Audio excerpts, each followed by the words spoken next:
On my wedding day, my son and daughter-in-law mocked my new husband right in front of 400 guests. They said he wasn't a stepfather. They called him trash.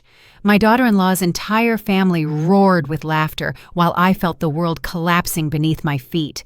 I stood up, shaking with fury, and threw every single one of them out of the reception. It was then that my husband looked at me with a profound calm I had never seen before and said something that changed my life forever. "Honey, I'm a billionaire, but let me tell you how I got to this moment, because what happened next was something none of them could have ever imagined." Welcome to my channel. I share new life stories here every day, and I'd really appreciate it if you hit subscribe and liked my video. Now let's jump back into my story. I'm sure you'll love it if you keep listening till the end. It all started 3 hours earlier when I, Eleanor, or Ellie, as my friends call me, at 61 years old, stood in the most magnificent event space I had ever seen. 400 guests filled every seat upholstered in ivory velvet. The tables shimmered with cream silk linens and towering centerpieces of white and gold flowers that looked like they were pulled straight out of a magazine. I had hired the best musicians, the top caterer, all paid for with my life savings. I wanted this day to be flawless, because after 15 years of widowhood, of loneliness, of nights spent crying in silence, I had finally found love again. Elias, or Eli Vance, stood beside me at the altar in his modest but immaculate gray suit. His silver hair was neatly combed, his hands calloused from years of honest work. He wasn't rich. He didn't drive a luxury car and lived in a small apartment in a simple neighborhood. But when he looked at me, I felt like the most valuable woman in the universe. That was the only thing that mattered. Then I heard the first loud, mocking, venomous laugh. It came from the third row, exactly where my son, Darius, was seated next to his wife, Tasha. Darius was 38 years old, wearing an Italian suit that cost more than $3,000 and a Rolex watch on his wrist. He had always made it clear to me that money was the most important thing in life. Tasha was worse.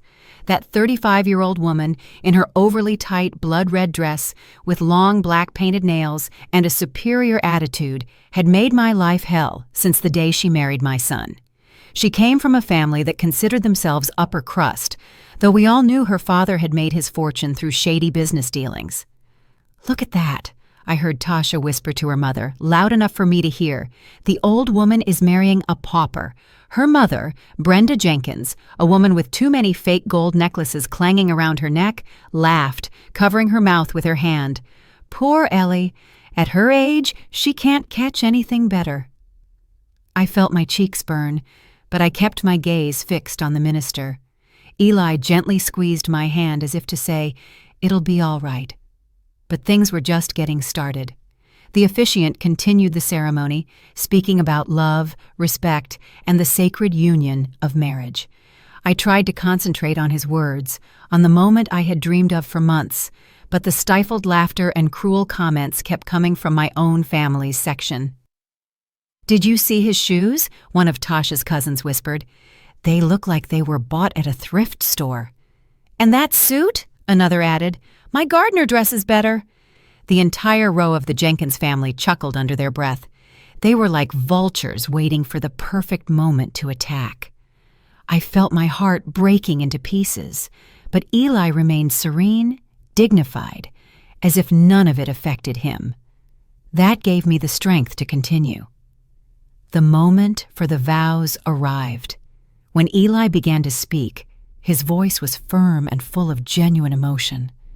"Ellie, from the day I met you, I knew you were the woman I wanted to spend the rest of my life with. I don't have material wealth to offer you, but I give you my whole heart, my eternal loyalty, and my promise to make you happy every day I have left." A few people in the audience sighed, moved. I had tears in my eyes, but then I heard Darius let out a loud, sarcastic laugh that echoed through the ballroom. "This is pathetic," my son said out loud without any shame. He stood up with his champagne glass in his hand, swaying slightly. He'd been drinking before the ceremony. Seriously, Mom, this is the man you chose? This miserable old man? The room fell into absolute silence. 400 people held their breath. The minister stopped speaking and looked at me with concern. Eli squeezed my hand harder, but his expression remained tranquil, almost compassionate. "Darius, please," I tried to say, but my voice came out broken, humiliated. "No, Mom, someone has to tell the truth here." Darius walked to the center aisle, gesturing dramatically. "You worked your whole life. You sacrificed for me. Dad left you a good inheritance, and this is what you do with it? Marry a nobody who probably just wants your money?" Tasha stood up too, a malicious smile on her lips. "Darius is right, Ellie. That's not a stepfather. That's trash you picked up off the street." Her whole family erupted in laughter. Her mother, father, uncles, cousins, all laughing, pointing, pulling out their cell phones to record the moment. It was like they were at a circus and we were the clowns. But then something inside me snapped. It wasn't sadness. It was fury. A burning rage that shot from my feet to my head. I pulled my hand from Eli's and walked straight toward my son. "You know what, Darius?" My voice sounded different, stronger, firmer than I had heard it in years. "You're right about one thing. Someone does have to tell the truth here." The silence in that room was so dense you could cut it with a knife. 400 people stared at me with wide eyes, waiting to see what humiliated Ellie would do. My son Darius wore that arrogant smirk, the same one he used as a child when he thought he had won an argument. Tasha stood beside him, arms crossed, with that look of superiority I hated so much. Her entire family continued to snicker, enjoying the spectacle as if it were the most entertaining thing they'd seen in years. "The truth," I repeated, feeling the weight of every word leaving my mouth, "is that I spent 35 years of my life married to your father. 35 years where I worked 12-hour days cleaning other people's homes so you could go to the best schools. 35 years where I broke my back, wrecked my hands, and sacrificed my health and youth to give you everything you needed." Darius blinked, and for a second I saw a flicker of discomfort in his eyes, but he quickly covered it up by taking another sip of his champagne. "Your father was a good man," I continued, feeling tears beginning to well up, but refusing to let them fall. "But when he died 15 years ago, he left me alone, completely alone. Do you know how many times I came to your house asking to spend time with me? How many times I called you crying because the loneliness was killing me?" "Mom, don't make a scene," Darius said, but his voice sounded less sure now. "A scene?" I laughed, but it was a bitter, painful laugh. "A scene is being alone every Christmas because you were too busy with Tasha's family. A scene is spending my 61st, 60th, 59th birthdays completely by myself because you couldn't even be bothered to send a text." Some people in the audience began to murmur. I could see looks of disapproval aimed at my son. But Tasha wasn't going to stay quiet. "Oh, please," she spat, stepping forward, her heels clicking against the marble floor. "Always the victim, aren't you, Ellie? Always complaining, always needing attention. You know what? Darius has his own life. He can't be babysitting you like you're a child." "Babysitting me?" I whispered, feeling something inside me begin to shatter. I didn't ask to be babysat. I just asked for a little love, a little respect, a little of the affection I gave him his whole life. Eli was still standing by the altar, watching the scene with a serene but alert expression. He didn't intervene. He didn't stop me. He was simply there, giving me the space to say what I had held inside for so many years. "And now," my voice trembled but remained strong, "now that I've finally found someone who makes me feel alive again, someone who treats me with dignity and respect, you come here to destroy it? You, my own son, come here to humiliate me in front of everyone? Because that man is a gold digger," Darius yelled, pointing at Eli with contempt. "Look at him. Look closely. He dresses like a bum. He lives in a dumpy apartment. He probably doesn't even have a bank account, and I'm supposed to be happy my mother is marrying that?" Tasha's family clapped and shouted in support. "Exactly," yelled Tasha's father, Larry Jenkins, a heavy man whose greasy mustache seemed to hang over his cheap cigar smell. "That miserable old man just wants your mother's money. It's obvious. You should be grateful Darius is worried about you," Tasha's mother Brenda added, shaking her multiple gold bracelets ostentatiously. "He's just protecting your assets." "My assets?" The words left my mouth like venom. "Since when did you care about my assets, Darius? Since when did you care about anything other than your own benefit?" "That's not fair," he protested, his face turning red. "Not fair? Let me tell you what's not fair. It wasn't fair that when I needed $1,000 for surgery 3 years ago, you told me you had no money, but 2 weeks later, you bought that Rolex you're wearing. It wasn't fair that when I asked to borrow $5,000 to repair my house, you made me sign a document with interest, as if I were a stranger. It isn't fair that every time I asked for help, you treated me like a bother, like a burden." The murmurs in the audience grew louder. I could see some people nodding their heads, others looking at Darius with critical eyes. My friends, the few I had invited, had tears in their eyes. Vivian Lewis, my best friend for 30 years, was openly crying. But Tasha wasn't finished. That woman never knew when to shut up. "You know what's really going on here, Ellie," she said, walking toward me with that superior attitude that made my blood boil. "You're desperate. You're old, you're alone, and you grabbed the first man who paid you any attention. It's pathetic. It's embarrassing. And frankly, my whole family is here as witnesses to the worst decision you've ever made."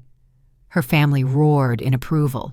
The cousins, the uncles, even the friends they had brought, all laughing, all mocking.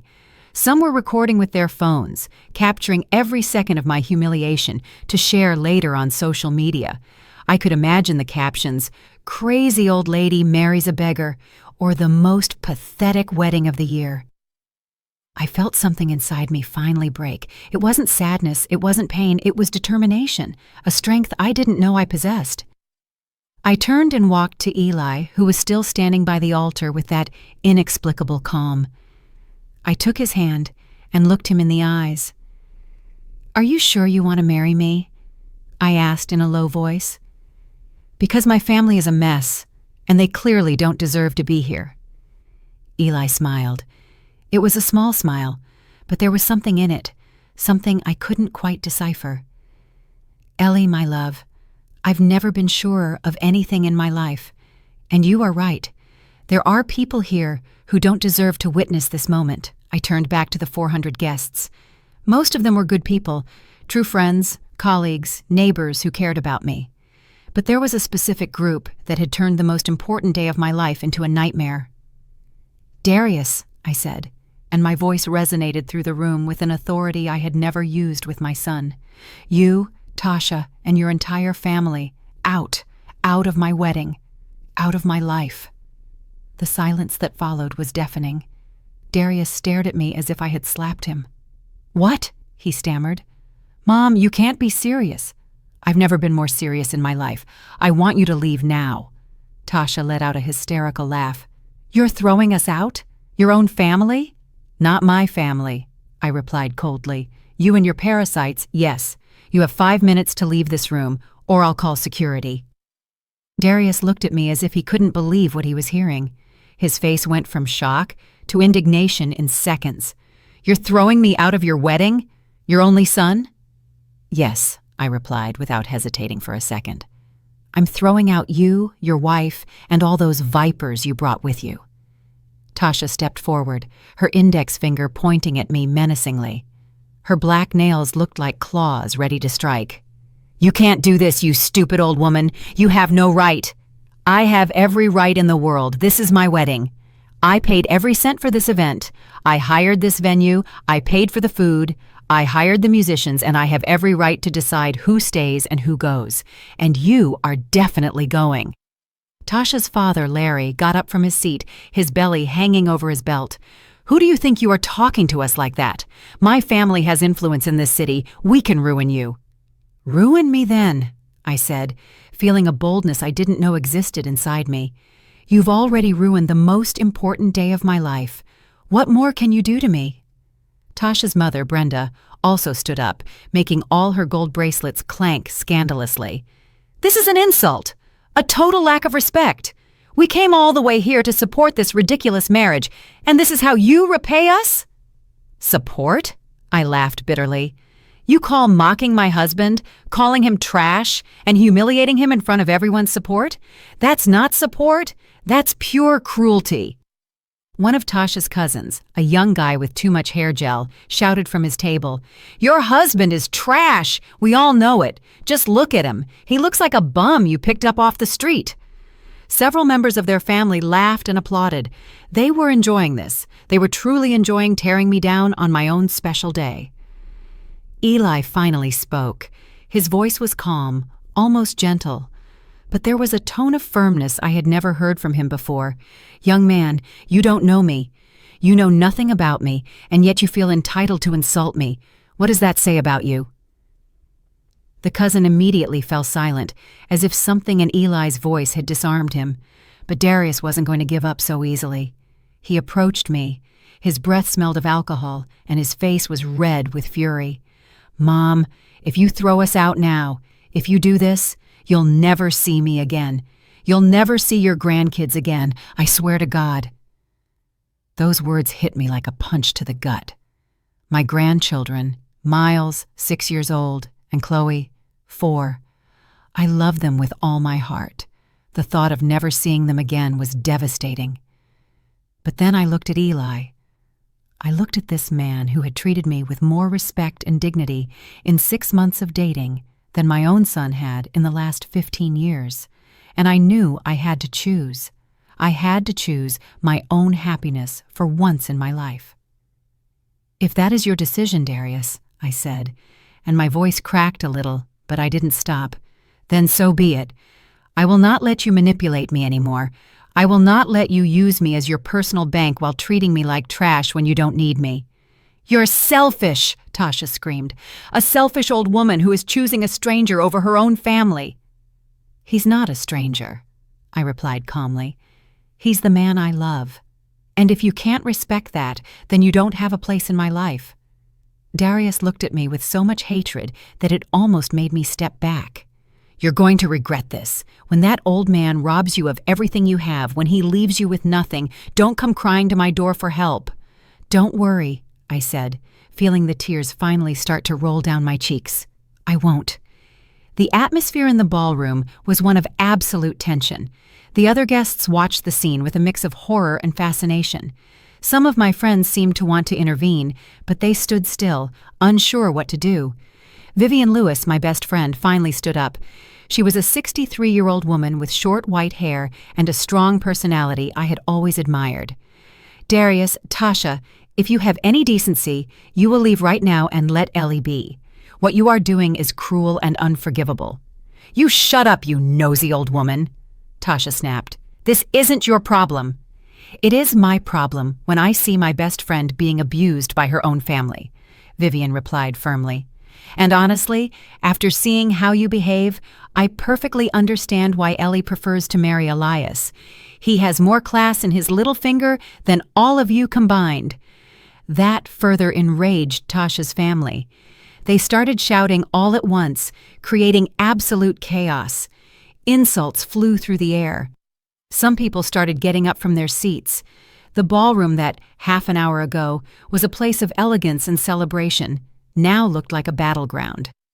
"Enough!" I shouted with all the strength in my lungs. My voice echoed through the space, silencing everyone instantly. "I will call security right now if you don't leave voluntarily." I gestured to the venue manager, a tall professional man who had been watching everything from the entrance. He nodded and started walking toward us with 2 security guards. "We don't need you to kick us out," Darius said with disdain. "We are leaving of our own free will. This place stinks anyway. And you," he pointed his finger at me, "you disgust me. I hope you are happy with your decision, because you will never have your family again." "Real family doesn't treat you like this," I replied. And I felt Eli move closer and take my hand, giving me strength. Tasha grabbed her designer bag, the same one I had helped her buy last year when she borrowed $3,000 she never paid back. "Let's get out of here. This wedding is a bad joke anyway." One by one, Tasha's entire family started getting up from their seats. There were about 20 people in total. They gathered their belongings with exaggerated movements, making as much noise as possible, making sure their exit was as dramatic as their behavior throughout the ceremony. "This is not over," Tasha's father yelled as he walked toward the exit. "Everyone in the city will know what kind of woman you are." "Let them know," I said with a calm that surprised me. "I don't care what they think anymore." As the procession of toxic people left the room, some even pushing chairs and throwing napkins on the floor as a final act of rebellion, the rest of the guests remained in absolute silence. It was as if everyone was holding their breath, waiting to see what would happen next. Darius was the last to leave. He stopped at the door, looked at me one last time, and said, "Goodbye, Mom. I hope your new life with that loser is worth losing your only son." And he left. The door closed behind him with a final sound that resonated in my heart like a definitive slam. I stood there in the middle of the ballroom trembling. I had just kicked my son out of my wedding. I had just potentially broken my relationship with him forever. I had just lost access to my grandchildren, the only innocent creatures in this whole horrible situation. Tears fell freely down my face. My makeup was ruined. My champagne-colored dress had tear stains. The happiest day of my life had turned into an absolute nightmare. Then I felt Eli's arms wrap around me. He hugged me with such tenderness, with such strength, that for a moment I felt everything would be all right. "I am so sorry, sweetheart," I whispered against his chest. "I ruined everything. I ruined our wedding." "You didn't ruin anything," he said softly, stroking my hair. "You did the right thing, the brave thing, and I'm very proud of you." We stayed like that for a moment, embraced in the middle of the chaos that remained. The other guests slowly began to applaud, first Vivian, then other friends, until the whole room was clapping. It wasn't applause for celebration, it was applause for support, for solidarity. Eli gently separated from me and took my hands. He looked me in the eyes with an intensity I had never seen before. "Ellie, my love, there's something I need to tell you." "What is it?" I asked, wiping my tears. He took a deep breath, as if he were about to reveal something momentous. "I'm not who you think I am." My heart stopped for a second. What did that mean? After everything that had just happened, now he had a secret too? "Eli, what are you saying?" My voice trembled. He smiled, but it was a strange smile, sad and happy at the same time. "Honey, I'm a billionaire." I stared at him as if he had spoken in a foreign language. The words had come out of his mouth, they had reached my ears, but my brain refused to process them. "What did you say?" "I am a billionaire, Ellie," Eli repeated with absolute calm. "I have over $2 billion in assets, properties in a dozen countries, companies, investments, everything." I felt my legs begin to fail. Vivian rushed toward me and held my arm. "Ellie, breathe, breathe, friend." But I couldn't breathe, I couldn't think. Everything that had happened in the last hour, the humiliation, the pain, kicking out my own son, and now this.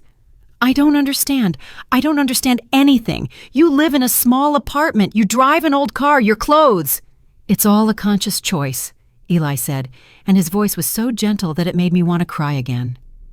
After my first wife passed away 8 years ago, after seeing how everyone around me only wanted my money, I decided to live simply.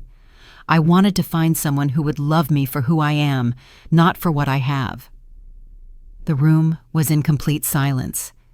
Everyone listened to every word with absolute attention.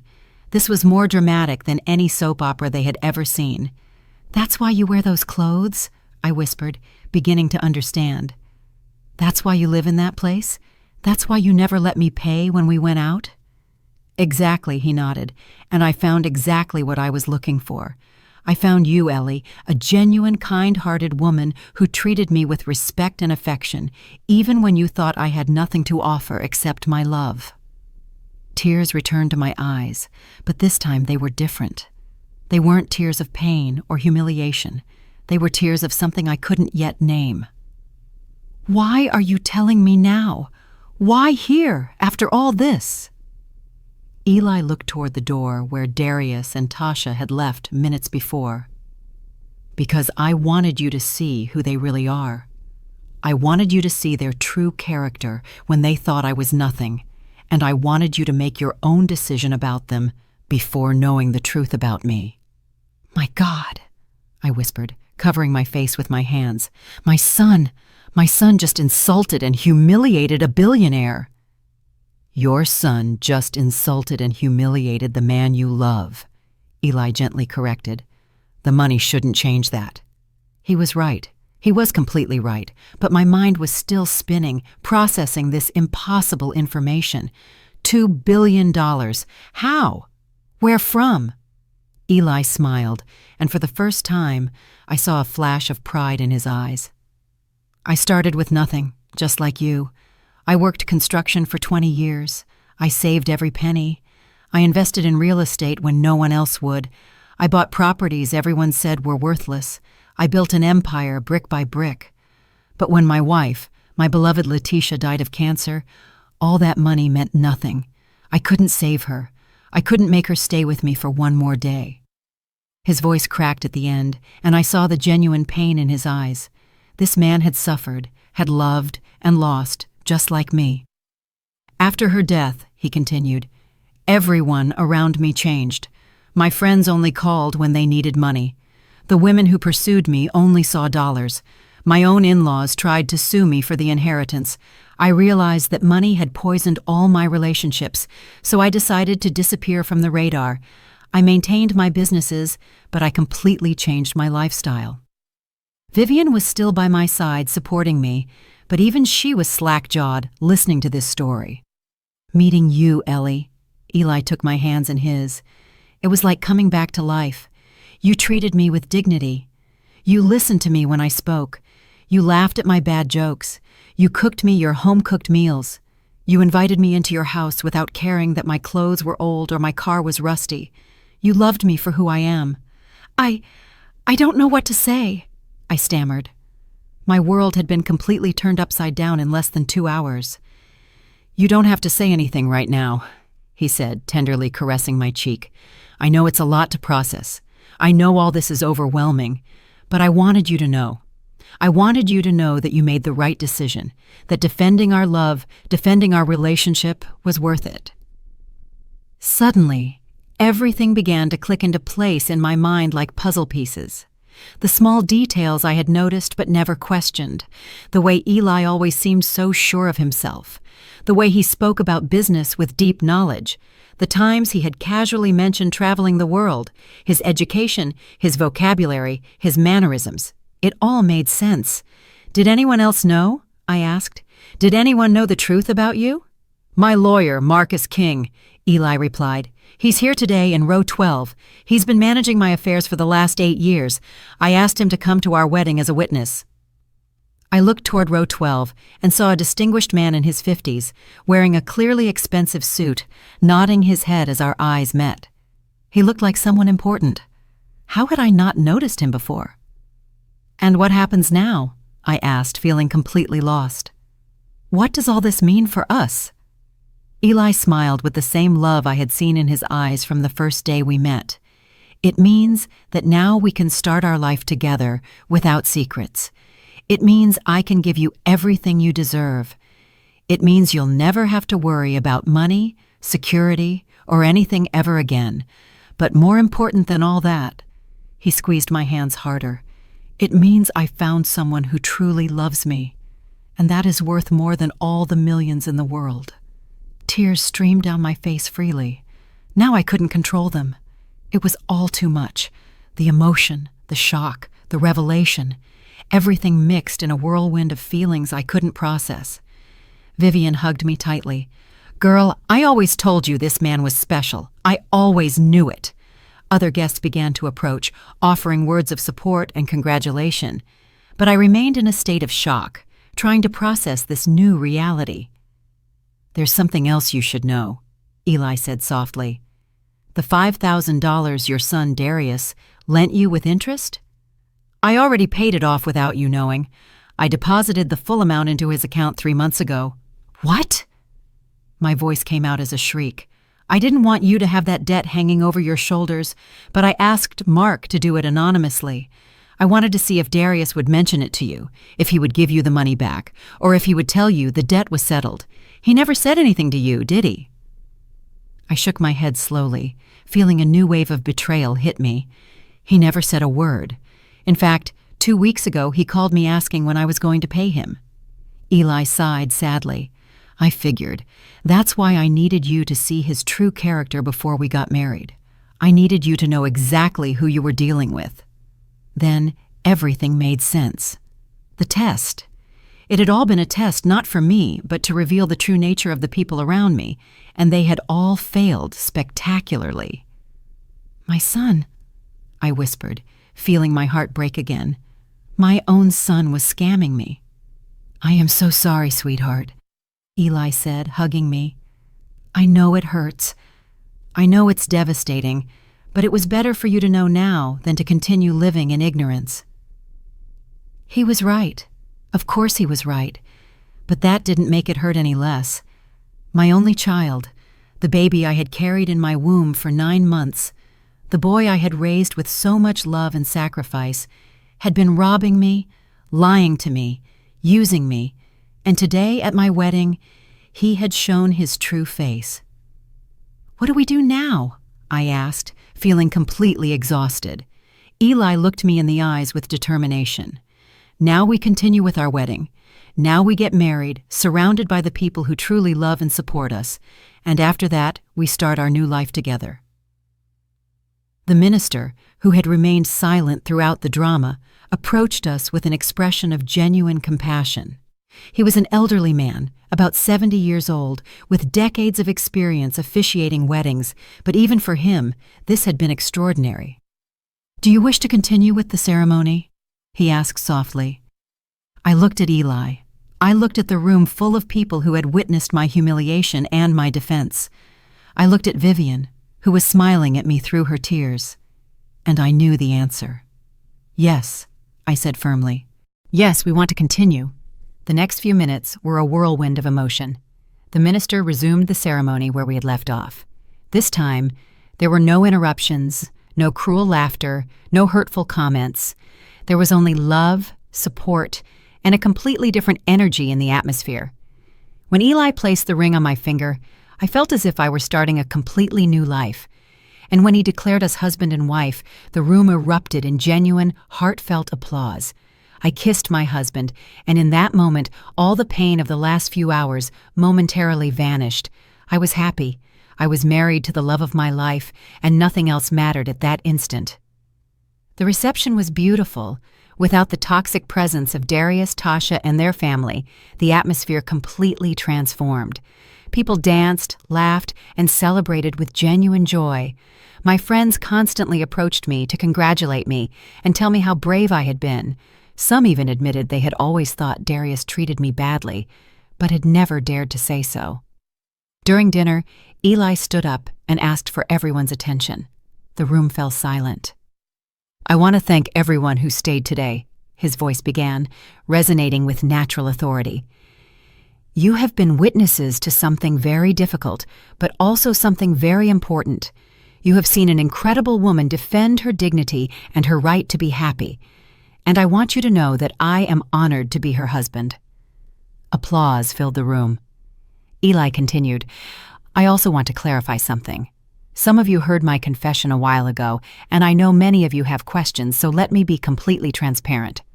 I am the founder and owner of Vance Development Group, VDG, one of the largest real estate development firms in the Southeast." There was a collective gasp. Vance Development Group was legendary. They had built some of the most iconic high-rises in the region: luxury hotels, commercial centers, residential complexes. I myself had cleaned floors in some of those buildings when I worked in janitorial services. "The reason I never mentioned it," Eli continued, "is because after losing my first wife, I realized that money attracted the wrong kind of people. I wanted to find true love, not self-interest, and I found it in Ellie. This woman loved me when she thought I was a simple retired laborer. She gave me her heart without expecting anything in return, and that, my friends, is priceless." He took my hand and raised me so I stood beside him. So now, I want to promise her, in front of all of you, that I will dedicate the rest of my life to making her happy, to giving her everything she deserves, and to protecting her from anyone who tries to harm her. The ovation was deafening. Vivian was openly weeping. Other friends hugged each other, moved. It was as if everyone shared my happiness in a deep, genuine way. But in the midst of all that joy, my mind kept returning to one image, Darius's face as he left the room, the rage, the contempt, the absolute certainty that I was making the biggest mistake of my life. And I wondered what he was thinking now. Had he heard the rumors about who Eli really was? Did he know he had insulted and humiliated a billionaire? As if Eli could read my thoughts, he leaned toward me during the dance and whispered, "I know you're thinking about him. It's normal. He's your son." "I can't help it," I admitted. "Despite everything he did, he's still my son, and it hurts. It hurts so much." "I know, sweetheart, and I don't expect that to change overnight, but I want you to know something. The fact that he's your son doesn't give him the right to abuse you. Family love shouldn't include abuse, manipulation, or humiliation." He was right. I knew it in my heart, but a mother's heart is complicated. You can know your child has hurt you deeply and still love them. You can recognize their toxicity and still miss them. It's a painful contradiction only mothers fully understand. The party continued into the late hours of the night. We danced, ate cake, and toasted with champagne that cost more than I used to earn in a month cleaning houses. It was all surreal. This morning, I had woken up as Ellie, the 61-year-old woman who had worked hard all her life to survive. Now, I was going to sleep as Ellie Vance, the wife of a billionaire. When we finally retired to the bridal suite Eli had reserved at the city's most luxurious hotel, I felt overwhelmed by everything. The room was larger than my entire apartment. It had floor-to-ceiling windows overlooking the entire illuminated city, a massive bed with sheets that probably cost thousands of dollars, and a marble bathroom with a tub that looked like a small pool. "Are you all right?" Eli asked, taking off his jacket. I sat on the edge of the bed, still wearing my champagne-colored dress. "Honestly, I don't know. I feel like I'm in a dream, or maybe a nightmare, or both at the same time." Eli sat beside me and took my hand. "I know it's a lot to process. Everything changed in a matter of hours. But I want you to know something very important, Ellie. Nothing between us has changed. I'm still the same man you met 6 months ago. The same man who fell in love with your laugh, your kindness, your strength. Money is just money. It doesn't define who I am." "But it changes everything," I whispered. "It changes absolutely everything." "It doesn't have to," he insisted. "We can continue to live simply if that's what you want. Or we can enjoy some comforts. You decide. This is our life now, our decision." I looked into his eyes and saw the same tenderness I had always seen, the same gentleness, the same love. And I realized he was right. The money hadn't changed him. He was still Eli, my Eli. "I want to ask you something," I said after a moment of silence. "Why me? Of all the women you could have chosen, why did you choose a 61-year-old widow with a problematic son and a complicated life?" Eli smiled, and it was that smile that made my heart melt. "Do you remember the day we met?" I nodded. It had been at the local farmer's market. I was buying vegetables, trying to find the cheapest ones. He was in the same aisle, and our carts had accidentally bumped. "You apologized about 5 times, Eli recalled with a smile. "And then, when you saw a tomato had fallen out of my cart and rolled under a shelf, you knelt down to pick it up. You knelt down on your bad knee that always bothers you just to retrieve my tomato.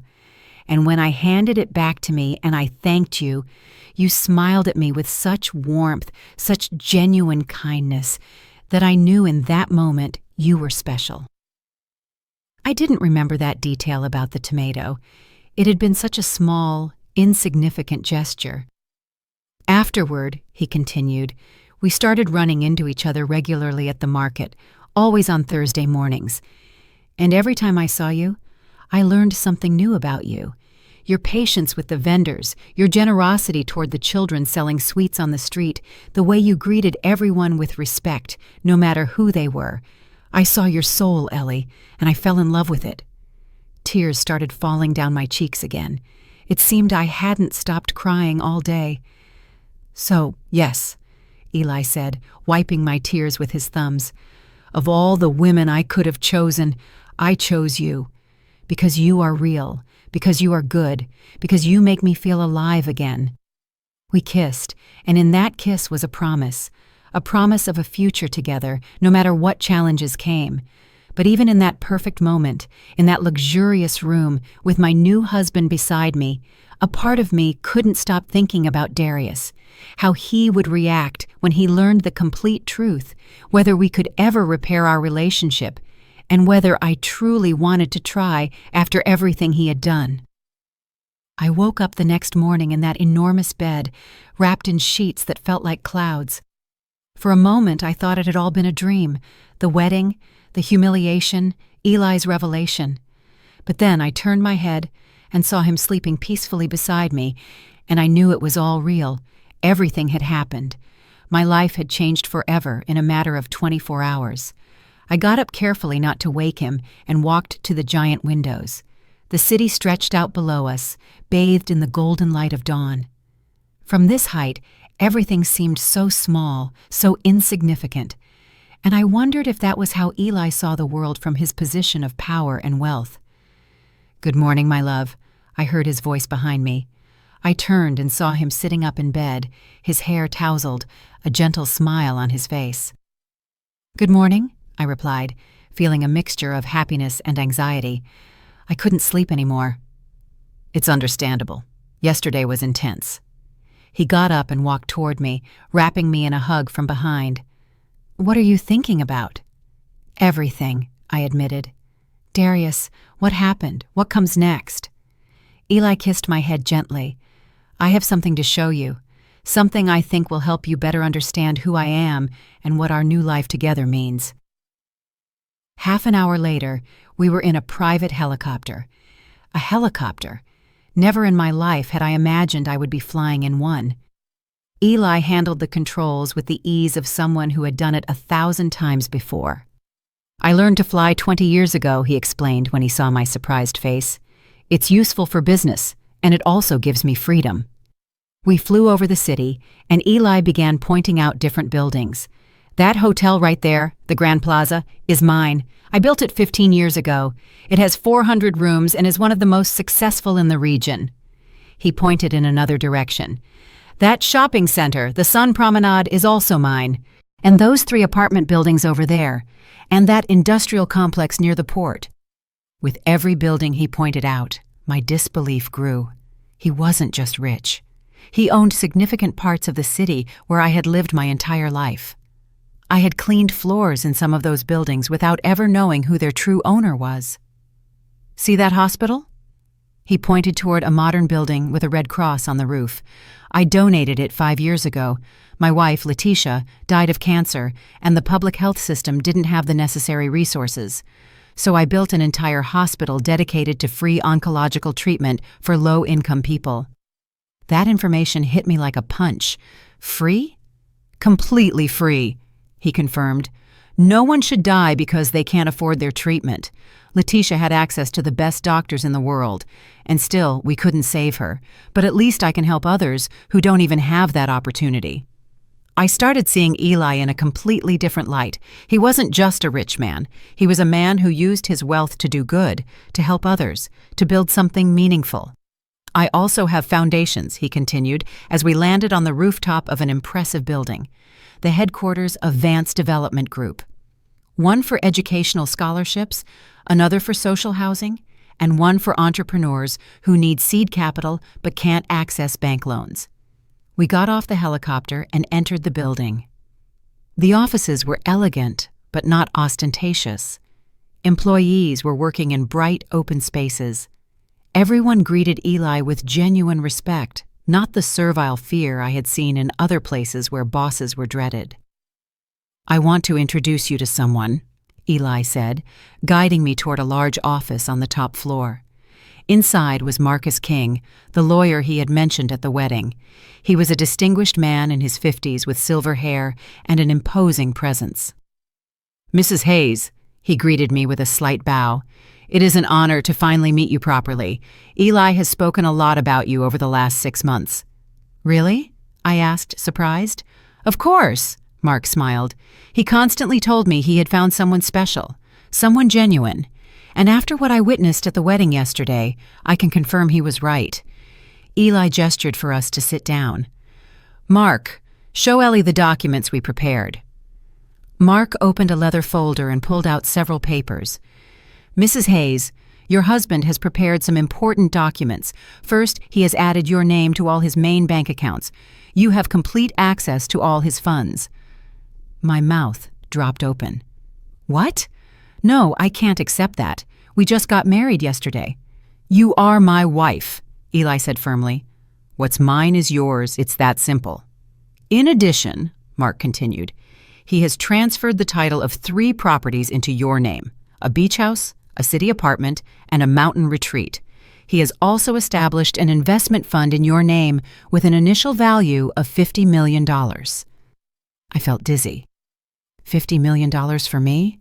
A woman who had spent most of her life worrying about how to pay the rent each month. "Eli, this is too much," I protested. "I can't." "Yes, you can," he interrupted gently. "And there's more. I've also established trust funds for your grandchildren. Miles and Chloe will each have $10 million available when they turn 25, specifically for their education, starting a business, or whatever they choose to do with their lives." Tears began to fall down my face. My grandchildren. Despite everything Darius had done, Eli was thinking about my grandchildren's future. "Why?" was all I could say. "Because they are innocent," Eli replied. "Because they are not to blame for their parents' actions, and because they are your blood, Ellie. They are important to you, so they are important to me." Mark continued explaining more details. Life insurance policies, diversified investments, commercial properties. The amount of money was so astronomical that my brain simply couldn't process it. "Also," Eli said after Mark finished, "I want you to know that you have total freedom about how you want to live your life. If you want to continue living simply, we can do that. If you want to travel the world, we'll do it. If you want to dedicate yourself to charitable causes, I will support you completely. This is your life now, Ellie. You decide how you want to live it." We spent the rest of the day touring his company's facilities. I met managers, architects, and engineers. Everyone spoke of Eli with genuine admiration. He wasn't just a boss, he was a leader who cared about his people. He had created training programs, generous benefits, and opportunities for real growth. "My philosophy has always been simple," he explained as we ate at an exclusive restaurant on the top floor of the building. "If you take care of your people take care of your business. Many of my employees have been with me for more than 20 years. I've watched them grow, start families, achieve their dreams, and that makes me happier than any amount of money." By the afternoon, when we returned to the hotel suite, I felt completely overwhelmed. I had seen and learned so much in a single day. My perspective on everything had drastically changed. "How are you processing all this?" Eli asked as we sat on the balcony with a glass of wine. "Honestly, I don't know," I admitted. "Part of me still feels like I'm going to wake up, and it will all be a dream. Another part of me feels guilty." "Guilty? Why?" "Because while I was struggling to survive, cleaning floors in buildings that were yours, you had all this power, all this wealth. It feels, I don't know, disproportionate." Eli nodded thoughtfully. "I understand that feeling. Inequality in the world is brutal and unfair. That's why I do what I do. The foundations, the hospital, the housing programs. I try to use my privilege to create opportunities for others. But you're right, it will never be enough. I can never fully compensate for the injustice of the system." "And Darius?" I asked, finally voicing the question that had been circling in my mind all day. "What about him?" Eli sighed. "Mark has been monitoring the situation. Apparently, your son and Tasha are having some serious financial problems. They've been living beyond their means for years. They have massive debts. And now, after what happened yesterday, some of his business partners are distancing themselves from them. How do you know all that? I asked, surprised. Because I asked for an investigation, Eli admitted. Not to harm them, but to understand the complete situation. And what we discovered is worrying, Ellie. Your son is on the verge of bankruptcy. He owes money to a lot of dangerous people. I felt my stomach clench. How bad is the situation? Very bad. He owes close to $2 million between bank loans, credit cards, and failed investments, and some of his creditors are not exactly patient or legal. My heart sank.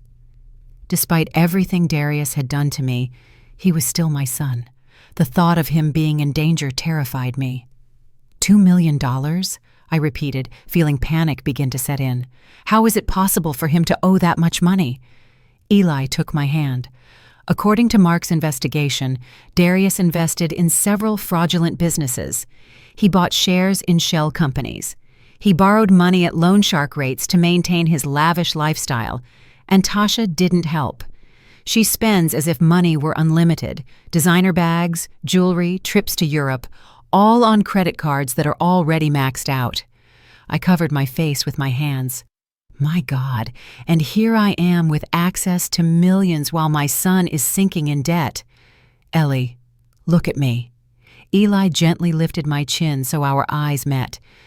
Your son publicly humiliated you, called you horrible things, ruined the most important day of your life, and he did it when he thought I had nothing to offer you.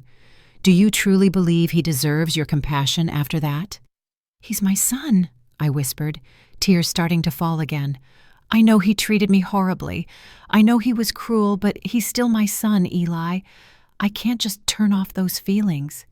Eli nodded with understanding. I know, and I'm not asking you to, but you need to understand something. If you give him money now, if you bail Darius out of this situation, he will never learn. He will never face the consequences of his actions, and most importantly, he will never truly value your sacrifice. But you said some of his creditors are dangerous. What if they hurt him? What if they hurt Tasha, or worse, my grandchildren? The children are safe, Eli assured me. Mark has already taken care of that. We hired discreet security to watch over them. No one will touch Miles or Chloe. I promise you. That information gave me some relief, but the knot in my stomach wouldn't disappear. And Darius? Are you watching him too? Yes, and this is where things get interesting. Eli leaned back in his chair. His expression became more serious. 3 days ago, Darius found out who I really am. A business partner of his showed him a Forbes article featuring me on the list of the richest men in the Southeast. My heart stopped. And what did he do? At first, he didn't believe it. He thought it was a coincidence of names, but then he looked up photos and recognized me. Since then, he has tried to contact me 12 times, calls, texts, emails, all through my company's official channels. And what did you do? Nothing. I ignored every attempt, but Mark saved all the messages. Do you want to hear what he said? I wasn't sure I wanted to know, but I nodded anyway. Eli pulled out his phone and started reading. First message.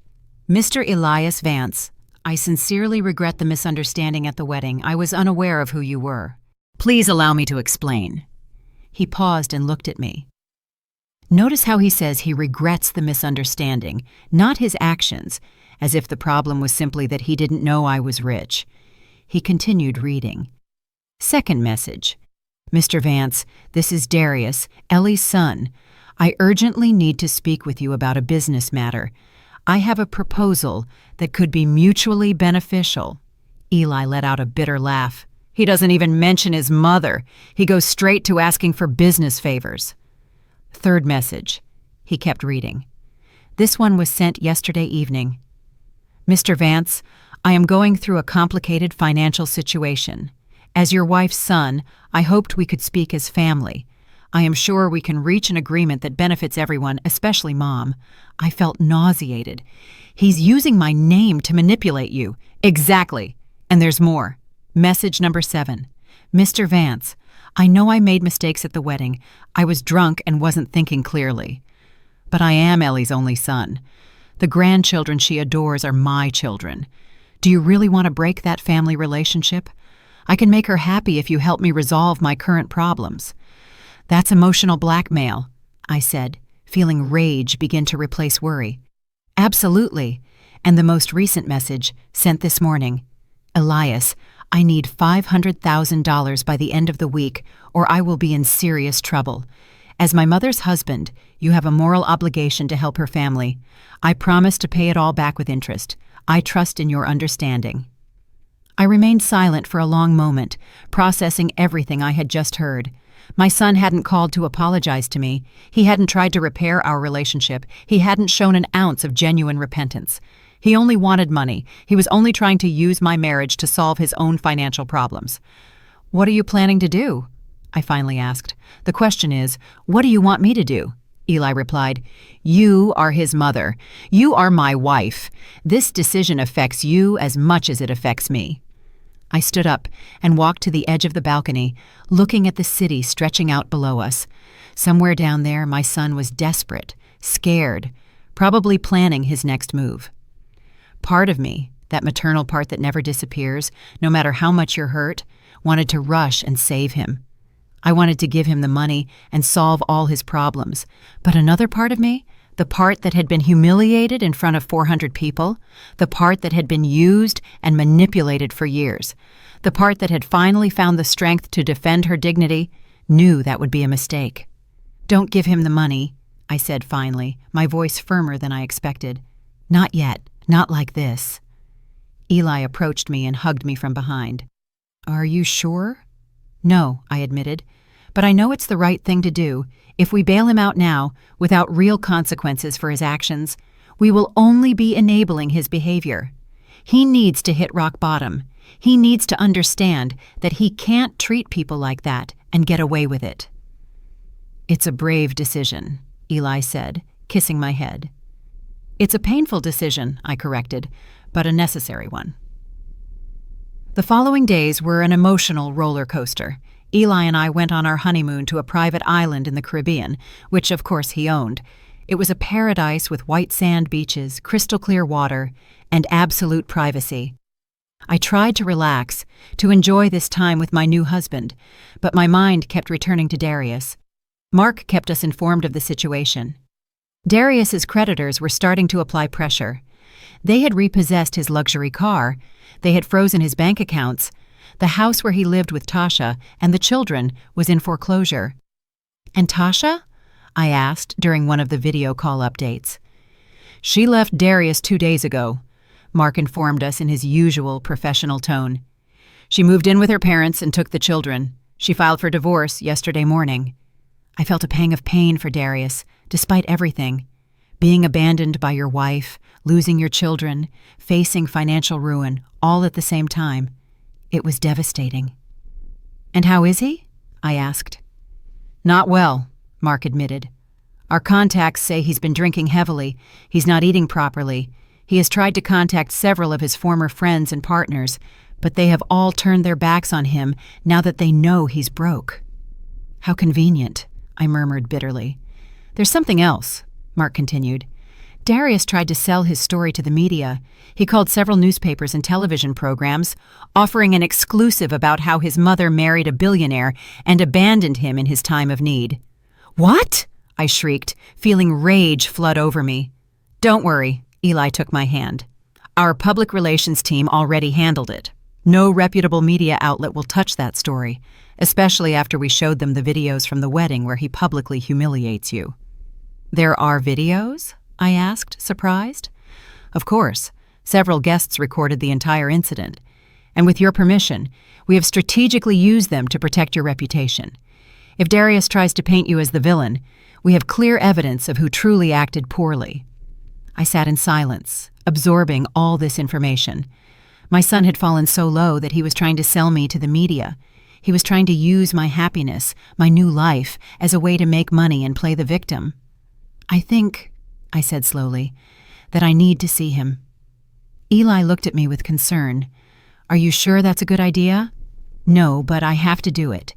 I need to look him in the eyes and tell him exactly how I feel. I need that closure. 3 days later, I was standing in front of a run-down apartment building in one of the city's poorest neighborhoods. It was an area I knew well. I had lived in similar places for years when Darius was little. The smell of dampness and garbage filled the air. The walls were covered in graffiti, and the stairs creaked dangerously under my feet as I climbed to the 3rd floor. Eli had insisted on accompanying me, but I asked him to wait in the car with the bodyguards, who were now apparently a permanent part of my life. This was something I needed to do alone. I knocked on the door of apartment number 32. I heard shuffling footsteps on the other side, and then the door slowly opened. What I saw broke my heart despite everything. Darius looked terrible. He had several days of beard growth and deep dark circles under his eyes. His clothes were wrinkled and stained. The apartment behind him was tiny and messy, with empty alcohol bottles scattered everywhere.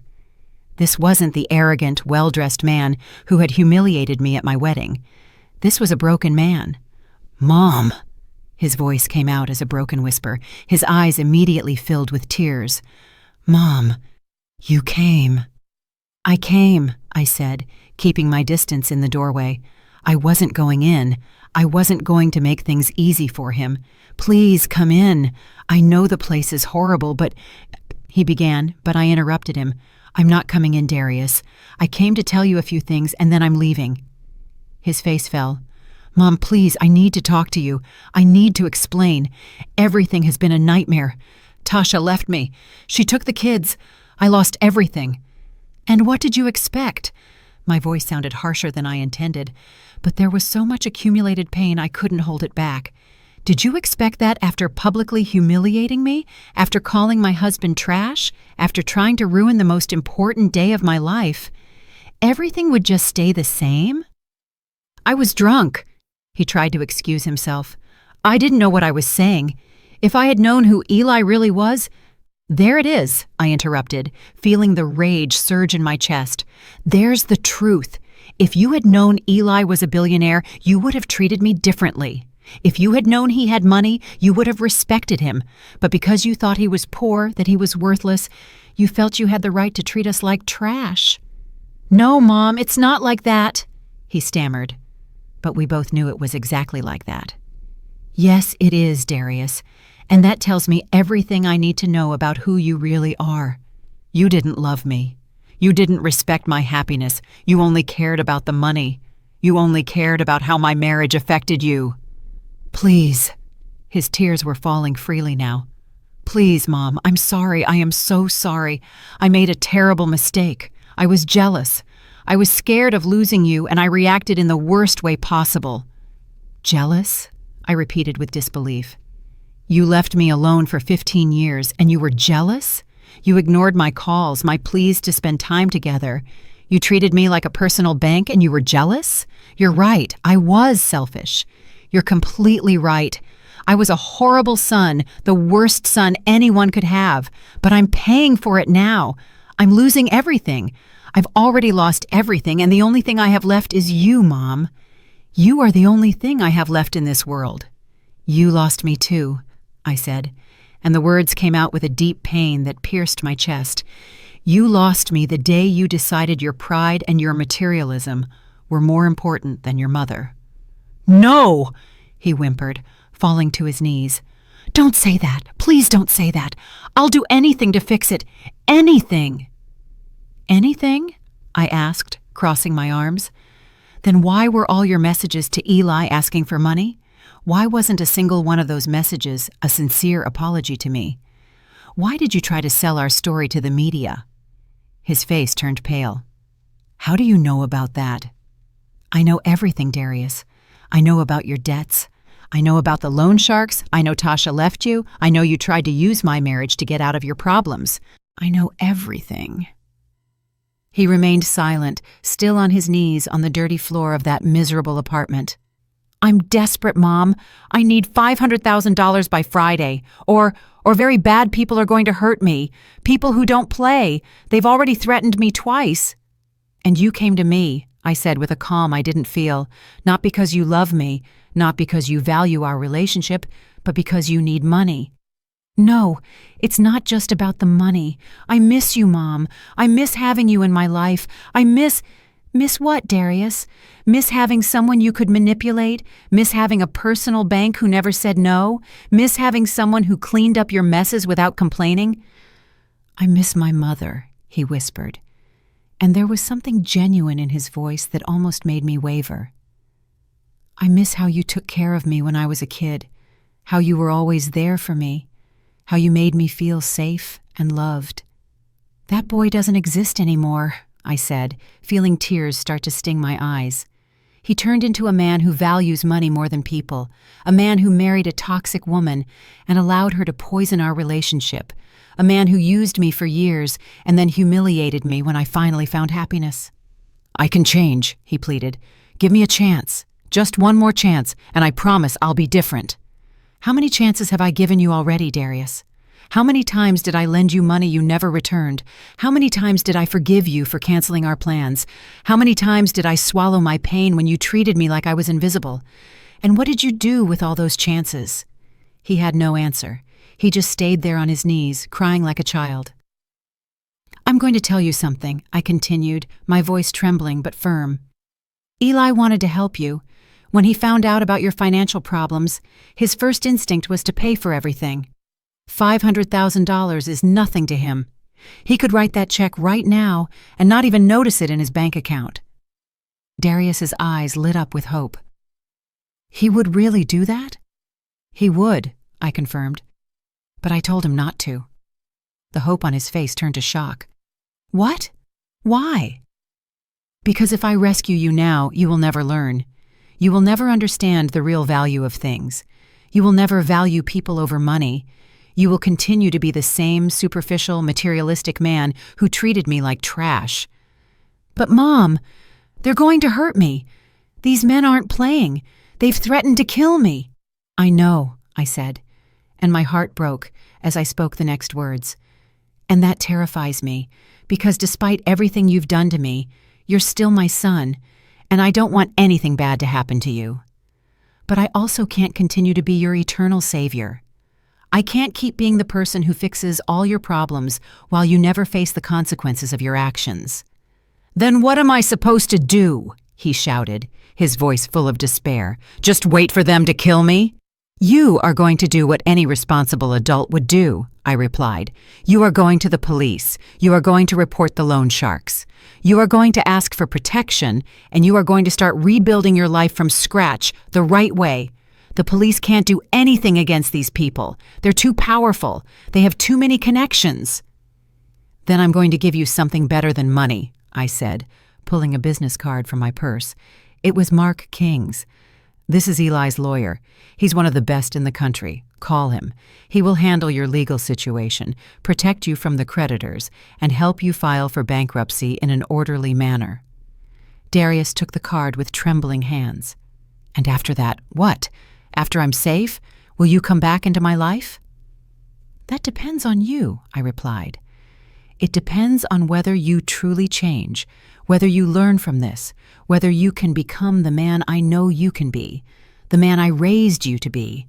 And my children, can I at least see them? Can they know their grandmother again? That question hit me hard. Miles and Chloe. I had missed them every day since the wedding. I will talk to Tasha, I promised, but she doesn't owe me anything.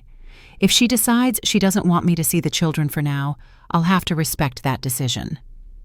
She hates you, Darius said bitterly. She says all this is your fault, that if you hadn't married that old man, none of this would have happened. Of course she says that, I replied, unsurprised, because taking responsibility would mean admitting that her unsustainable lifestyle contributed to this situation. I turned to leave, but then Darius called out one last time. Mom, wait, just tell me one thing. Will you ever be able to forgive me? I stopped in the hallway and looked at him over my shoulder. I don't know, Darius. Honestly, I don't know. But I can tell you this. I want to be able to. I want to believe my son is still in there, underneath all that pride and materialism. So, prove it to me. Prove you're worth it." 6 months later, I was sitting on the terrace of our new home, a beautiful villa overlooking the ocean that Eli had designed specifically to my tastes. The sea breeze caressed my face as I sipped my morning coffee and watched the waves break against the private beach. It was a life I had never imagined for myself, and yet here I was, living it. My phone rang. It was Vivian, my friend. "Ellie, turn on the news! Channel 7, quick!" My heart pounding, I turned on the television. What I saw took my breath away. It was Darius, but not the broken man I had seen 6 months ago. He was in a simple but dignified suit, standing in front of a group of young people at what looked like a community center. "1 year ago," Darius was saying to the camera, "I lost everything. I lost my house, my marriage, my money. But worst of all, I lost my dignity, and I almost lost my mother. Today, I'm here to tell these young people my story, not for them to pity me, but for them to learn from my mistakes." The reporter asked him questions about his downfall and recovery. Darius spoke openly about his debts, about how he had lived beyond his means, about how he had valued material things over the people he loved. "My mother," he said, and his voice cracked slightly. "She gave me the hardest but most important lesson of my life. She let me fall. She let me face the consequences of my actions, and at first I hated her for it. But now I understand it was the greatest act of love she could have ever given me." Eli appeared behind me and put a hand on my shoulder. "Are you all right, sweetheart?" "I don't know," I whispered, unable to take my eyes off the screen. The report continued, showing how Darius had filed for bankruptcy with Mark's help, how he had found work at a construction company, starting from the bottom as an assistant. They showed his small but clean and orderly apartment. They showed how he now gave talks at schools and community centers about financial literacy and the consequences of materialism. "And his relationship with his mother?" the reporter asked. Darius looked down. "We are working on that slowly. She gave me her number 3 months ago, and we talk once a week. They are difficult conversations. There is a lot of pain to heal, but for the first time in years, I feel like we are being honest with each other." It was true. After he called Mark that day in his apartment, things had gradually begun to change. Mark had handled his legal situation brilliantly, reaching agreements with creditors and protecting Darius from any violence. The bankruptcy had been humiliating for him, but necessary. 2 months after our meeting, Darius had sent me a letter, not a text message, not an email, but a 10-page handwritten letter. In it, he detailed all his remorse, his arrogance, his materialism, how he had allowed Tasha to poison our relationship. But most importantly, he apologized. He didn't ask for anything. He didn't mention money. He just apologized deeply and sincerely. That letter made me cry for hours. Eli held me while I processed all those complicated feelings. I gave him my phone number a week later. Our first conversation was awkward, uncomfortable, full of long silences. But we continued. Every week without fail, we talked for 30 minutes. "And his children?" the reporter continued on TV. "That's a process," Darius replied. "Tasha and I are in co-parenting therapy. It was something I suggested because I want my kids to have functional parents, even if we are no longer together." "Is there a message you would like to give to people going through similar situations?" Darius looked directly into the camera. "Yes. Pride will destroy you if you let it. Materialism will consume you, and the people who truly love you, the ones who are willing to let you fall so you can learn to fly, those are the ones you should value more than anything in the world. I also want to say something to my mother, if she's watching this." My heart stopped. "Mom," Darius said with tears in his eyes, "I know you're probably watching this. I want you to know that every day I am working on being the man you deserved as a son. Every day I try to be better. I don't expect you to forgive me tomorrow or next year or ever if you don't want to. But I want you to know that I understand now. I understand everything, and I love you. I have always loved you, even when I was too stupid and arrogant to show it." Tears streamed down my face uncontrollably. Eli hugged me tightly. The following month, I received another surprise. Mark called me to inform me that Darius had paid back the money he owed, the $5,000 Eli had paid for me. He worked overtime for 4 months to gather the money, Mark explained. That night, I sent Darius a text message for the first time. Just 3 words. I'm proud of you. His response came 20 minutes later. That means more to me than any amount of money in the world. 2 weeks later, we met at a neutral coffee shop. It was awkward at first. There was so much to say and yet nothing to say. But slowly we began to talk. Would you like to meet the children again? I asked cautiously. Darius's eyes lit up. You would really do that? They are my grandchildren, I said simply. I never stopped loving them. The reunion with Miles and Chloe was one of the most emotional experiences of my life. Eli was wonderful with them. He taught them to swim in our pool, told them stories, and showed them that wealth doesn't make you better than anyone else. One day, as we watched the children play on the beach, Darius said to me, "Thank you for not giving up on me, Mom." Parents never give up on their children, I replied, but sometimes we have to let them fall so they can learn to fly. Eli and I established a foundation in honor of his first wife, Letitia. The Letitia Foundation helped elderly women who had been abandoned by their families. It was my idea, born from my own experience. One evening, exactly 1 year after our wedding, Eli and I renewed our vows. This time, it was a small ceremony at our home, only with the people who truly mattered. Darius was there with Miles and Chloe. When it came time for the vows, Eli took my hands and said, "A year ago, I promised you eternal love without you knowing who I really was. Today, I promise it to you again, now that you know everything." After the ceremony, Darius approached Eli. "Mr. Vance, I never properly apologized. You are a good man, and my mother is lucky to have found you." Eli extended his hand. "The past is the past, Darius.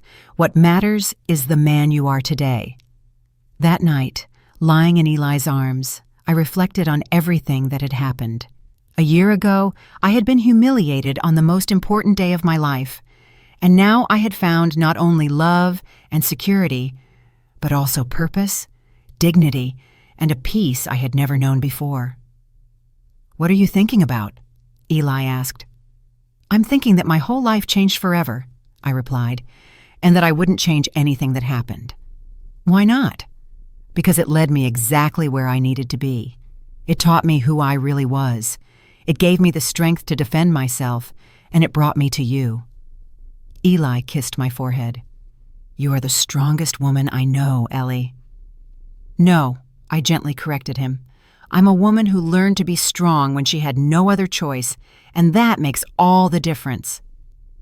"I'm really glad you're here and that I could share my story with you. If you liked it, show me by liking the video and subscribing to my channel. Let's see how many of us there are. Write in the comments which city you're watching from and what time it is. I'm so curious to know where all you wonderful people are tuning in from. If you want to support me a little extra, you can also send a small donation. I share new life stories for you every single day. And now, 2 of my most popular stories will pop up on the screen so you can choose what to watch next.